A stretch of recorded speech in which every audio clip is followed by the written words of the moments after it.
الله ربنا محمد نبينا نحن مطيعهما نحن كل حزب الله شبي الله ربنا محمد نبينا نحن مطيعهما نحن كل حزب الله لا نخاف إلا الله واعتصم بحبل الله مجاهد في دين الله الجهاد سبيلنا نقيم في دين الله لا إله إلا الله نقيم في دين الله لا إله إلا الله ليس الملك للظالم ولا الملك للخائن ليس الملك للظالم ولا الملك للخائن لا نخاف أمريكا ولا نخاف روسيا إعلاء الدين قصدنا الله ربنا محمد نبينا نحن مطيعهما نحن كل حزب الله لا إله لا إله لا إله لا إله হায়াতের মালিক যে আল্লাহ মৌতের মালিক সে আল্লাহ লা ইলাহা ইল্লাল্লাহ লা ইলাহা লা ইলাহা লা ইলাহা ऐ मर्द खुदा तुझको वो कुव्वत नहीं हासिल ऐ मर्द खुदा तुझको वो कुव्वत नहीं हासिल जा बैठ किसी गार में अल्लाह को कर याद जा बैठ किसी गार में अल्लाह को कर याद ला इलाहा لا إله لا إله দুর্গা দরগা গায়রুল্লাহ সাগর নদী গায়রুল্লাহ লা ইলাহা ইল্লাল্লাহ লা ইলাহা لا إله لا إله لا إله إلا الله محمد رسول الله صلى الله عليه وسلم الحمد لله আল্লাহ পাক রব্বুল আলামিনের দরবারে অসংখ্য অগণিত শুকর ও সুজুদ মহান আল্লাহ পাক রব্বুল আলামিন আমাদেরকে এই ফিতনা ফাসাদের যুগে সুস্থতার নিয়ামত দান করেছেন এবং এতটুকু নেক কাজ করার তৌফিক দান করেছেন। এই ফিতনা ফাসাদের যুগে দুনিয়ার সমস্ত ব্যস্ততাকে পিছনে রেখে কিছু সময় আল্লাহর স্মরণে কাটানোর জন্য, কিছু সময় কোরআন ও হাদিসের বাগানে, ফেরেশতাদের বাগানে নিজেকে আবদ্ধ রেখে আল্লাহর স্মরণে কিছু সময় কাটানো, কোরআন ও হাদিসের আলোকে কিছু কথা বলা এবং শ্রবণ করার তৌফিক দান করেছেন। দিল থেকে শুকরিয়া দান বলি আলহামদুলিল্লাহ।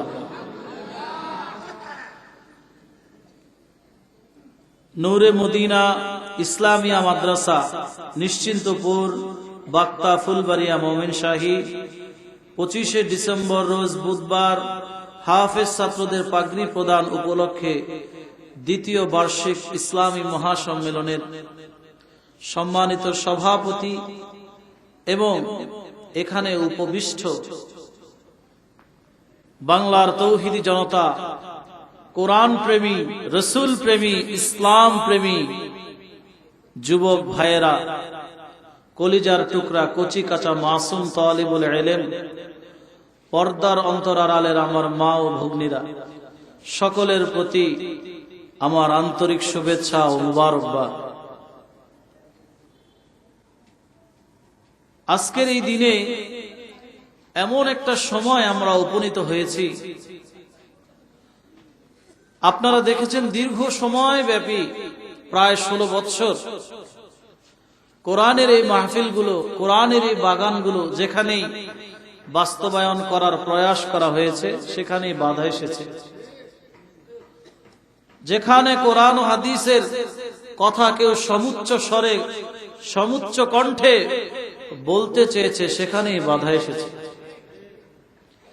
তো আজকে 16 বৎসর পরে আবার আল্লাহ পাক কোরআনের এই বাগানগুলোকে তরুতাজা করে দিয়েছে, সুবহানাল্লাহ। যার কারণে এই 16 বছর যাবত যে মাহফিলগুলো বন্ধ ছিল, প্রায় অনেক জায়গাতে অধিক পরিমাণে মাহফিল হচ্ছে এবং এর ফায়দাও হচ্ছে। একটা সহজ কথা আপনাকে আমি বলি, আপনি যদি মাছের বাজারে যান, কোথায়? মাছ বাজারে, মাছের দোকানে গিয়ে যদি বসেন, সেখান থেকে আসার পরে আপনার শরীর থেকে মেশক আম্বরের ঘ্রাণ আসবে, আমের ঘ্রাণ আসবে, কিসের ঘ্রাণ আসবে? আপনি মদের দোকানে গিয়েছেন, সারাদিন মদের দোকানে থাকলেন, আসার পরে পেয়ারার গন্ধ আসবে, গোলাপ ফুলের ঘ্রাণ আসবে, কিসের গন্ধ আসবে? আর আপনি যদি আতরের দোকানে যান, সেখান থেকে আসার পরে কিসের ঘ্রাণ আসবে? ঠিক তেমনি ভাবে কোরআন ও হাদিস এটা এমন একটা সুঘ্রাণ, মন্ত্রমুগ্ধ এমন একটা সুঘ্রাণ, এই বাগান যেখানে কায়েম হয়, এখানে যারা আসবে শ্রোতা এবং বক্তা, উভয়ের শরীর থেকে, উভয়ের আমল থেকে, উভয়ের আমল নামা থেকে কোরআন ও হাদিসের সুবাস এনে দিবে কে? এটা অত্যন্ত সহজ একটা সমীকরণ। আপনি যেখানে যাবেন সে জায়গার সুঘ্রাণ বা দুর্ঘ্রাণ আপনার সঙ্গে আসবেই।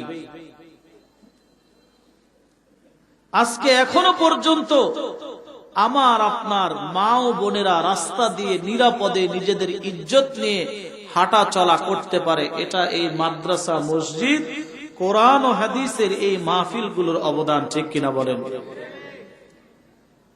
এজন্য কোরআন ও হাদিসের এই মজলিসগুলোকে যথাযথ কদর করা চাই।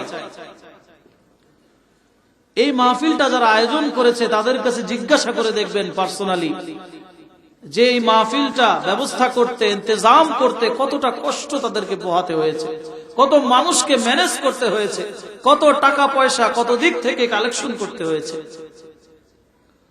কিন্তু আফসোসের বিষয়, গুটি কিছু মানুষই এখানে উপস্থিত।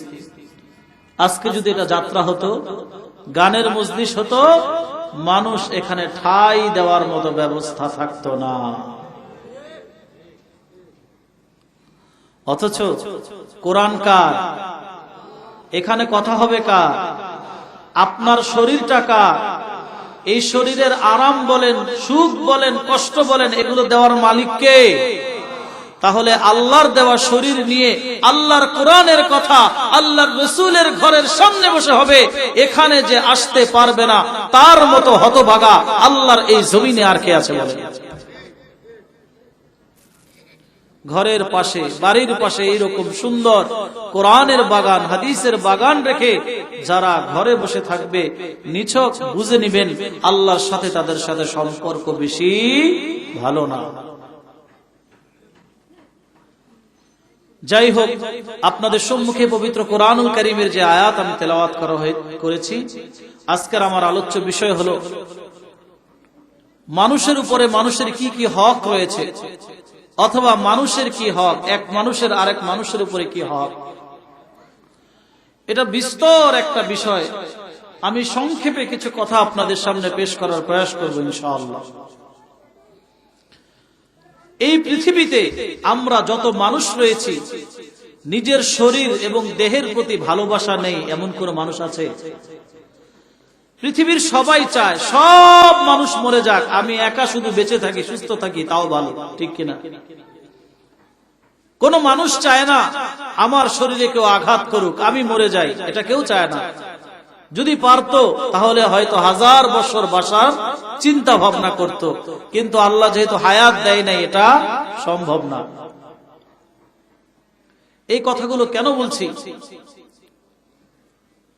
আল্লাহ পাক রব্বুল আলামিন দুনিয়ার ভিতরে যত মাখলুক সৃষ্টি করেছেন, সবচেয়ে মূল্যবান আর দামি বানিয়েছেন আশরাফুল মাখলুকাত, ইনসান তথা মানব জাতিকে, ঠিক কিনা? মানুষকে আল্লাহ রাব্বুল আলামিন বড় যত্ন করে বানিয়েছেন, সুন্দর করে বানিয়েছেন, দয়া করে, মায়া করে, আদর করে, যত্ন করে বানিয়েছেন। বানানোর পরে সুন্দর একটা আকৃতি, সুন্দর একটা চেহারা দান করেছেন। আবার এই মানুষকে চরিত্রটাকে উন্নত করার জন্য কোরআনের মতো জীবন বিধান দিয়েছেন, রাসূলের মতো আদর্শবান একজন মডেল তাদের জন্য নাজিল করেছেন।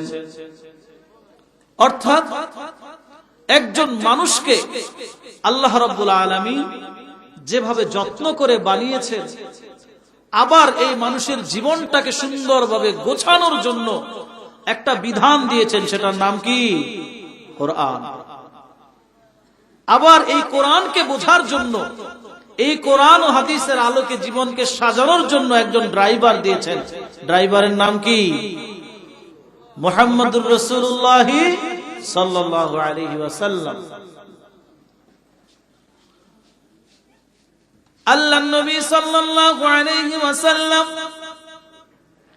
নিজের বাসায় বিদ্যমান আম্মা জান আয়েশা রাদিয়াল্লাহু তাআলা আনহার সাথে, আম্মা জান আয়েশা একদিন মজা করার ছলে বলতেছেন রাসূলের আরেক স্ত্রী সম্পর্কে, ওগো আল্লাহর নবী, আপনার স্ত্রী সাফিয়া একটুখানি আমার চাইতে লম্বায় খাটো, এটাই তো আপনার জন্য যথেষ্ট। বলে না, স্বামী স্ত্রী অনেক সময় মজা করে অনেক কথাই তো বলে থাকে। একটু ভালো করে বুঝবেন, আম্মা জান আয়েশা সিদ্দিকা উনি কি আমাদের যুগের মহিলাদের মতো সাধারণ মহিলা? কতটা পুত পবিত্র, তার শানে, তার পবিত্রতা উল্লেখ করতে গিয়ে স্বয়ং আল্লাহ কোরআনে আয়াত নাজিল করেছেন, সুবহানাল্লাহ। উনি স্বামীর সাথে একটা কথা বলতেই পারে, বলেছেন, আন্না সাফিয়াতা মিনকা হাযা হাকাযা হাকাযা, এইভাবে হাতে ইশারা করে করে দেখালেন, আপনার স্ত্রী সাফিয়া আমার চাইতে একটু খাটো। এই কথাটা আমার রাসূলের পছন্দ হলো না। রাসূলুল্লাহ সাল্লাল্লাহু আলাইহি ওয়াসাল্লামের চেহারাটা বিবর্ণ হয়ে গেল। রাসূলুল্লাহ সাল্লাল্লাহু আলাইহি ওয়াসাল্লাম বললেন, হে আমার স্ত্রী আয়েশা, শুনে রাখো, আমি নবীর কাছে তুমি আমার অপর স্ত্রী সম্পর্কে যেই কথাটা বললা, আমি নবী হিসাবে নয়, একজন সাধারণ মানুষ হিসাবেও এই কথাটা মেনে নিব না। একজন মানুষ, তাকে তো আল্লাহ বানিয়েছে। কে বানিয়েছে? আল্লাহ বানিয়েছে। তার রং কালো হতে পারে, ফর্সা হতে পারে, সে খাটো হতে পারে, লম্বা হতে পারে, এখানে তার নিজের কোনো হাত আছে? নাই। কিন্তু আমাদের সমাজে কারো শরীরের রংটা যদি একটু বেশি কালো হয় কিংবা একটু খাটো হয়, তখন আমরা তাকে একটি দৃষ্টিকটু ভাবে দেখি কিনা? বলি কিনা? কালার ঘরে কালা বলি কিনা? বাটুলের ঘরে বাটুল বলি কিনা? এগুলো বলা যাবে না। এটা একজন মুমিনের শানের খেলাফ কাজ, এই কাজ করা যাবে না। এটাও একজন মানুষের অধিকার। আপনি একজনের অঙ্গ নিয়ে, তার শরীরের রং নিয়ে, তার শরীরের অবয়ব নিয়ে আপনি তাকে তিরস্কার করবেন, এটা হবে না। কেননা আল্লাহ প্রতিটা মানুষকেই বড় যত্ন করে বানিয়েছেন। আপনাকে যত্ন করে বানিয়েছেন, আমি কালো বলে আমাকে যত্ন করেন নাই, বিষয়টা এরকম না। আল্লাহর নবী সাল্লাল্লাহু আলাইহি ওয়াসাল্লাম হাদিস শরীফের ভিতরে স্পষ্ট ভাষায় বলেন, লা তাগতাগিবুল মুসলিমিন ওয়া লা তাত্তাবি'উ আওরাতিহিম, তোমরা মুসলমানদের গীবত করো না, তাদের দোষ ত্রুটি গুলো তালাশ করো না। মুসলমানদের গীবত করো না এবং তাদের দোষ ত্রুটি তালাশ করো না। আমাদের সমাজে এমন কিছু লোক আছে কিনা, সারাদিন কোনো কাম নাই কাজ নাই, ঘুরে ঘুরে শুধু খালি অমুকের ছেলে কি করলো, অমুকের মেয়ে কি করলো, অমুক মসজিদের ইমাম সাহেব কি করলো, মুয়াজ্জিন সাহেব কি করলো, এই দোষগুলো ঘুরে ঘুরে তালাশ করে করে তারপরে মানুষের কাছে বর্ণনা করে। এমন ভদ্রলোক আছে কি নাই? আছে। কত ভয়ঙ্কর কথা হাদিসের ভিতর আসতেছে সামনে, একটু লক্ষ্য করেন। আল্লাহর নবী সাল্লাল্লাহু আলাইহি ওয়াসাল্লাম বলেন, যেই ব্যক্তি কোন মুসলমানের দোষ তালাশ করবে, কোন মুসলমানের গীবত করবে, স্বয়ং আল্লাহ রাব্বুল আলামিন তার দোষ আর গীবত তালাশ করার জন্য নিজেকে নিযুক্ত করে দেয়। আপনি একজনের দোষ তালাশ করতেছেন, আপনি একজনের গীবত করতেছেন, আল্লাহ পাক রব্বুল আলামিন নিজে আপনার দোষ তালাশ করতে আরম্ভ করে দিবেন। নাউযুবিল্লাহি মিন যালিক। আর আল্লাহ যখন কারো দোষ তালাশ করা শুরু করবে তখন কি হবে? আপনি একজনের দোষ তালাশ করে বাজারে বলে আপনি ঘরের দরজা লাগিয়ে বসে থাকবেন যে আমি তো একজনের দোষ তালাশ করে ঘরে বসে রয়েছি, আমাকে অপমান করার তো কোনো সিস্টেমই আমি রাখি নাই, আমি তো আর অপমানিত হব না। আল্লাহর নবী বলেন, অসম্ভব কথা। কোন মুসলিম, কোন মুসলমান যদি অপর মুসলমানের দোষ তালাশ করে করে অন্যের কাছে বর্ণনা করে, আল্লাহ রাব্বুল আলামিন তার জালালিয়াতের কসম করে বলে, আমি তাকে ঘরে বসেই অপমানিত করব।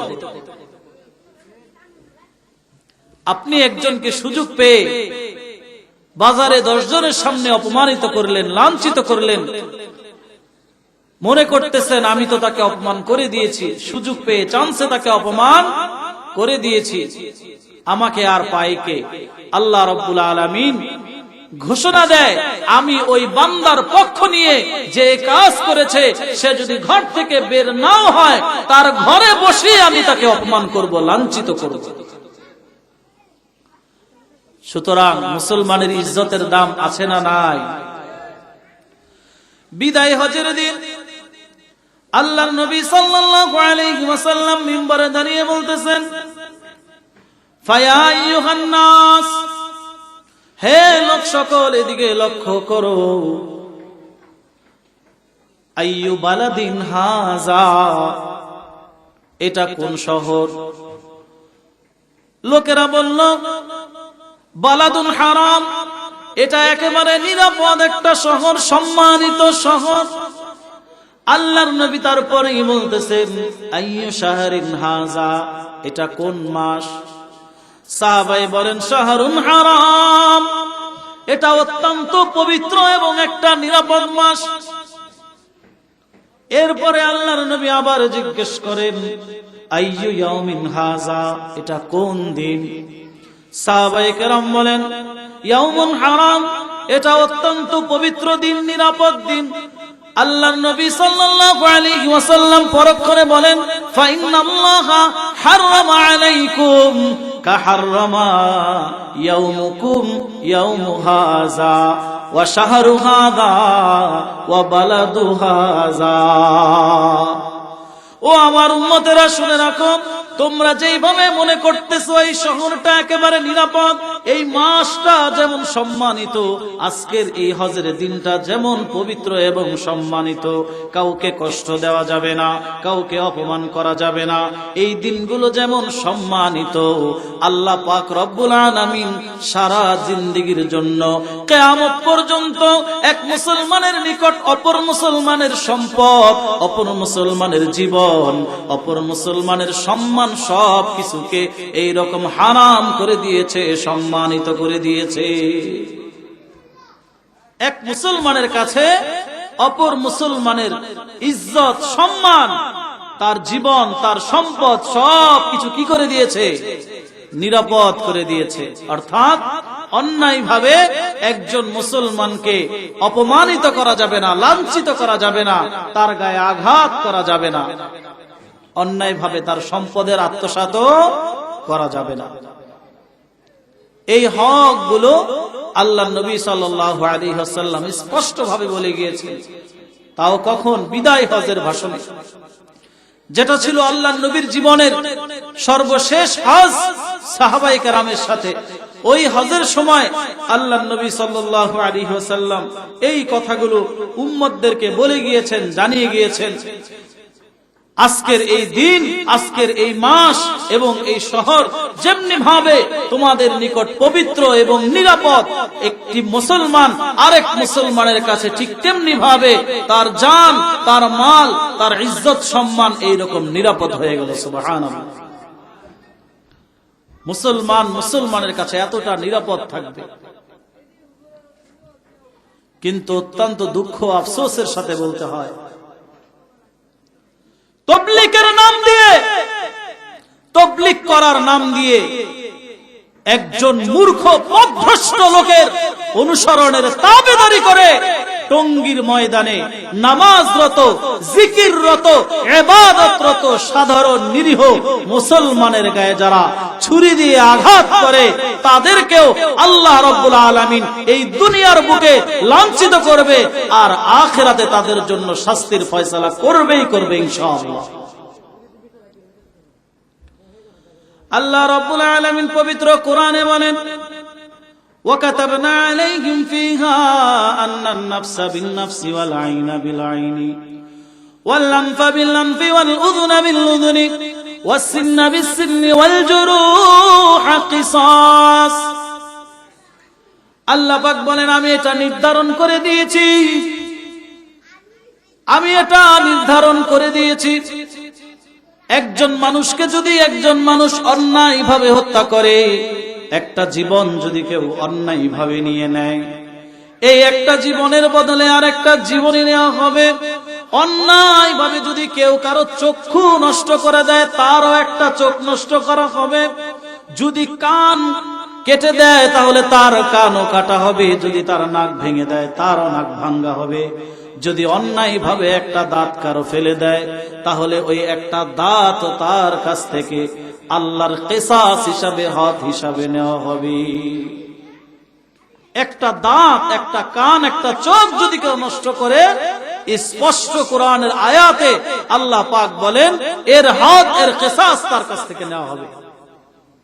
তাহলে এই টঙ্গীর ময়দানে অন্যায়ভাবে রাতের আধারে নামাজরত, জিকিররত অবস্থায়, ঘুমন্ত অবস্থায় মানুষের উপরে পশুর ন্যায় যারা ঝাঁপিয়ে পড়েছে, তারা শরীয়তের এই বিধান অনুযায়ী এই হদের উপযুক্ত হয়েছে কিনা জোরে জোরে বলেন ঠিক কিনা? তারা কি এটার উপযুক্ত হয়েছে? অবশ্যই হয়েছে। তাদেরকে ওই রকম ধরে ধরে, যাদের নাক ভেঙেছে, যাদের দাঁত ভেঙেছে, যাদেরকে তারা হত্যা করেছে, তাদেরকেও ধরে ধরে ওইভাবে শাস্তি দেওয়া উচিত।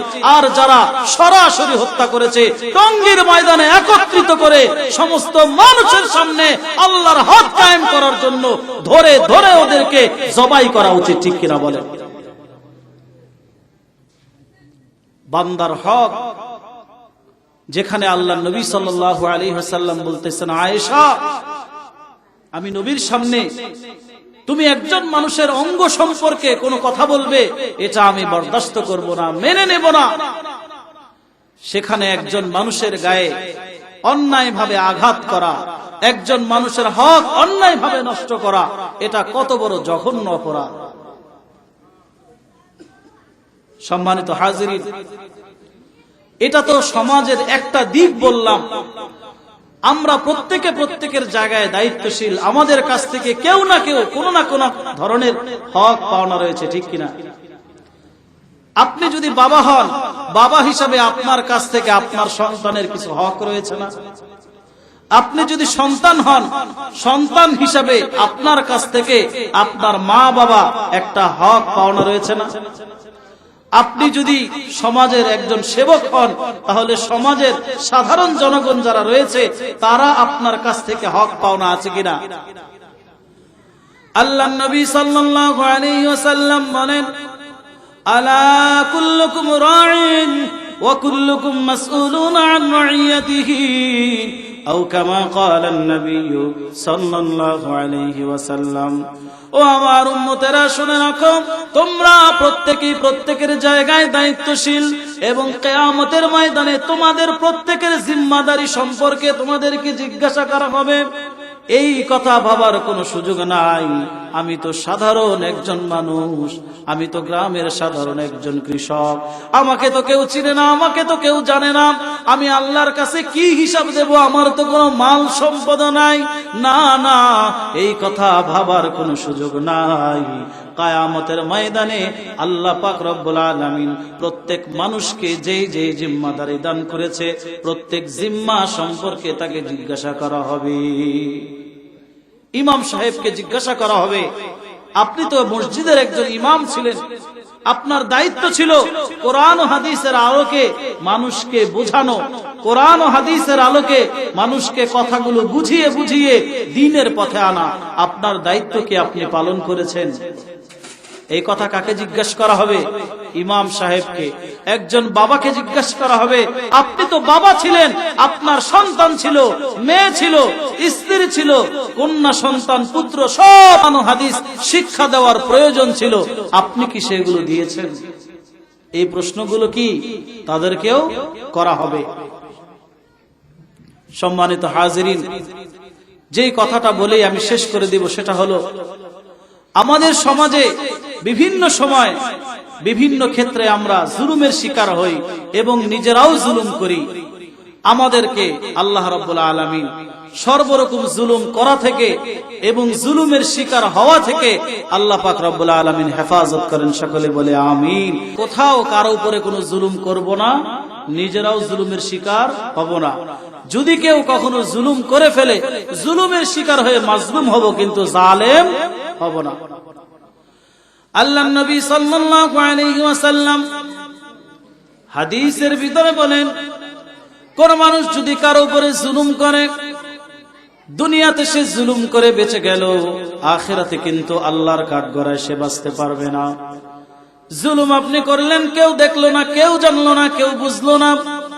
গোপনে একজনের সম্পদ আপনি হরণ করলেন, একজনের টাকা পয়সা আপনি আত্মসাৎ করলেন, কেউ দেখলো না, দেখলো কে? কেউ না দেখলেও কে দেখলো? আল্লাহ দেখলো। আল্লাহর নবী বলেন, এই ধরনের জুলুম যারা করেছো, অন্যায়ভাবে অবিচার করে অন্যের উপরে জুলুম করেছো, মনে রেখো দুনিয়ার কেউ যদি নাও দেখে থাকে, দেখেছে কে? এই জুলুমটাই কিয়ামতের দিন এমন ভীষণ অন্ধকার হয়ে তোমার উপরে চেপে বসবে, ওই জুলুমের ভয়াবহ কালো থাবা থেকে তোমাকে কেউ বাঁচাতে পারবে না। কিয়ামতের ময়দানে ওই জুলুমের শিকার হয়ে ওই জুলুমের জন্য তোমার নিজেকে জাহান্নামী হতে হবে। ওই জুলুমের কারণে, যে জুলুম তুমি দুনিয়াতে করে এসেছো, এই জুলুম এমন ভয়াবহ রূপ ধারণ করবে, যেই ভয়াবহ রূপ সহ্য করার মতো ক্ষমতা তোমার থাকবে না। এই ধরনের জুলুম আমাদের সমাজে আছে কিনা? আমাদের সমাজে নানান ধরনের জুলুম রয়েছে। অনেক সময় মা বাবার উপরেও জুলুম হয়, অনেক সময় সন্তানের উপরেও জুলুম হয়। আমরা যারা বয়ান করি সব সময় মা বাবার হকের কথা বলি, কিন্তু সন্তানেরও অনেক হক মা বাবার উপরে রয়েছে। একটা সন্তান ভূমিষ্ঠ হওয়ার পরে তার 1 নম্বর হক হলো, আপনি সুন্দর একটা ইসলামী নাম তার রাখবেন। সন্তান ভূমিষ্ঠ হওয়ার পরে 2 নম্বর হক হলো, কোরআন ও হাদিসের জ্ঞান তাকে শিক্ষা দিতে হবে। এগুলো কি একটা সন্তানের হক? মা বাবার পক্ষ থেকে একটা সন্তান এই হকগুলো পাও না। খলিফাতুল মুসলিমিন হযরত ওমর ইবনুল খাত্তাব রাদিয়াল্লাহু তাআলা আনহু, তার শাসনামলে এক বয়োবৃদ্ধ বাবা খলিফাতুল মুসলিমের দরবারে এসে বিচার ঠুকে দিলেন। বিচার দিতে গিয়ে এসে বললেন, আমার সন্তান আমার কথা শুনে না, আমার খেয়াল রাখে না, আমার সেবা যত্ন করে না, আমার সাথে দুর্ব্যবহার করে। ওমর ইবনুল খাত্তাব কঠোর মেজাজের অধিকারী ছিলেন। এই কথা শোনার সঙ্গে সঙ্গে লোক দিয়ে তলব করে ডেকে ওই যুবককে আনলেন। আনার পরে বলতেছে, বাবা কি ব্যাপার, তোমার বাবা তোমার নামে নালিশ করলো, তুমি তোমার বাবার খেদমত করো না, বাবার সাথে দুর্ব্যবহার করো, কারণ কি?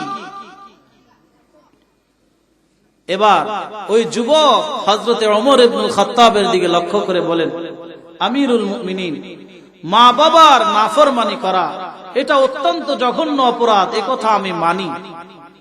তবে আপনার কাছে আমার একটা প্রশ্ন হলো, সন্তানের উপরে মা বাবার শুধু হক রয়েছে, বিষয়টা কি এমন, নাকি সন্তানেরও কিছু হক মা বাবার উপরে রয়েছে? হযরতে ওমর ইবনে ফারুক বলেন, অবশ্যই সন্তানেরও কিছু হক মা বাবার উপরে রয়েছে। কি কি হক রয়েছে? হযরতে ওমর ইবনে খাত্তাব রাদিয়াল্লাহু তাআলা আনহু বলেন, একজন সন্তানের প্রথম হক হলো, ওই সন্তান যেই মায়ের গর্ভ থেকে ভূমিষ্ঠ হবে, বাবা বিবাহ করার সময় ওই সন্তানের জন্য একজন দিনদার মা নির্বাচন করবে। কি করবে? একজন দিনদার মা নির্বাচন করবে। সুন্দর হলেই তাকে বিবাহ করতে পারবে না, তার ভিতরে দিনদারি আছে কিনা এটা দেখা, এটা তালাশ করা, এটা একজন বাবার জিম্মাদারি, সন্তানের প্রথম হক। 2 নম্বর হক হলো, সন্তান ভূমিষ্ঠ হওয়ার পরে একটা সুন্দর ইসলামিক নাম রাখবে। 3 নম্বর হক হলো, সন্তান বড় হওয়ার পরে কোরআন ও হাদিসের কিছু জ্ঞান, কিছু শিক্ষা তাকে দিতে হবে।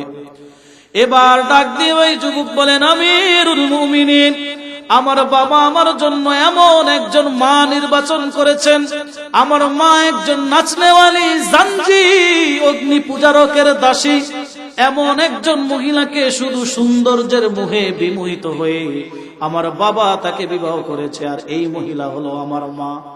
এই মহিলা কোরআন জানে না, হাদিস জানে না, সুন্নাত জানে না, কোন আদব লেহাজ কায়দা কিচ্ছু জানে না। এই মহিলা আমার মা, তাকে পরিচয় দিতেও আমার ঘৃণা লাগে। 2 নম্বর হক আপনি বলেছেন, সন্তানের একটা সুন্দর নাম রাখতে হবে। আমার বাবা আমার নাম রেখেছে জাঞ্জি, আমার নাম রেখেছে শোলা। এক বর্ণনা এসেছে শোলা, আরেক বর্ণনা এসেছে জোহলা। জোহলা শব্দের অর্থ হলো চামচিকা। কি কোন বাবা সন্তানের নাম চামচিকা রাখে? আমার বাবা আমার নাম রেখেছে চামচিকা। 2 নম্বর আপনি বলেছেন সন্তানের 3 নম্বর হক হলো কোরআন ও হাদিস শিক্ষা দেওয়া, ঠিক কিনা বলেন? আমিরুল মুমিনিন, আমার বাবা ওয়া মা ইউআল্লিমানি হারফাম মিন কিতাবিল্লাহ, আমার বাবা আল্লাহর কোরআন থেকে, রাসূলের হাদিস থেকে একটা অক্ষরও আমাকে শিখায় নাই। এবার আমিরুল মুমিনিন তরবারিটা কোষমুক্ত করে বাবার দিকে তাকিয়ে বলতেছেন, সন্তানের একটা হক তুমি আদায় করো নাই, আবার আজকে ওই সন্তানের বিরুদ্ধে বিচার নিয়ে আমার কাছে এসেছো। মুসলমানের সন্তানকে তুমি কোরআন থেকে দূরে রেখেছো, হাদিস থেকে দূরে রেখেছো, এত সুন্দর সুন্দর ইসলামী বিষয়গুলো থেকে তাকে দূরে রেখেছো, আবার আজকে তার বিরুদ্ধে বিচার নিয়ে এসেছো। আমার দরবার থেকে বের হয়ে যাও, না হয় তোমার অপরাধের কারণে তোমার ছেলের আগে তোমার গর্দান কাটা যাবে, তোমার ছেলের আগে তোমার গর্দান কাটা যাবে। এজন্য সম্মানিত হাজিরিন, আমরা সকলে প্রত্যেকটা মানুষের হকের ব্যাপারে সতর্ক থাকব। চাই সে আমার ভাই হোক, বাবা হোক, মা হোক, ভাই হোক, বোন হোক, আমার সন্তান হোক, প্রত্যেকটা মানুষের হকের ব্যাপারে আমরা সতর্ক থাকব। কারো উপরে জুলুম করব না, কারো শরীরের রং নিয়ে কটূক্তি করব না, কারো দেহের গড়ন নিয়ে আমরা কটূক্তি করব না, মা বাবার হক নষ্ট করব না, সন্তানের হক নষ্ট করব না। আল্লাহ পাক চাইলে তার হক গুলো মাফ করে দিতেও পারে, কিন্তু বান্দার হক আল্লাহ পাক রব্বুল আলামিন ওই হক আদায় করা ছাড়া কখনো মাফ করবেন না। ওয়া আখির দাওয়ানা আনিল হামদুলিল্লাহি রাব্বিল আলামিন।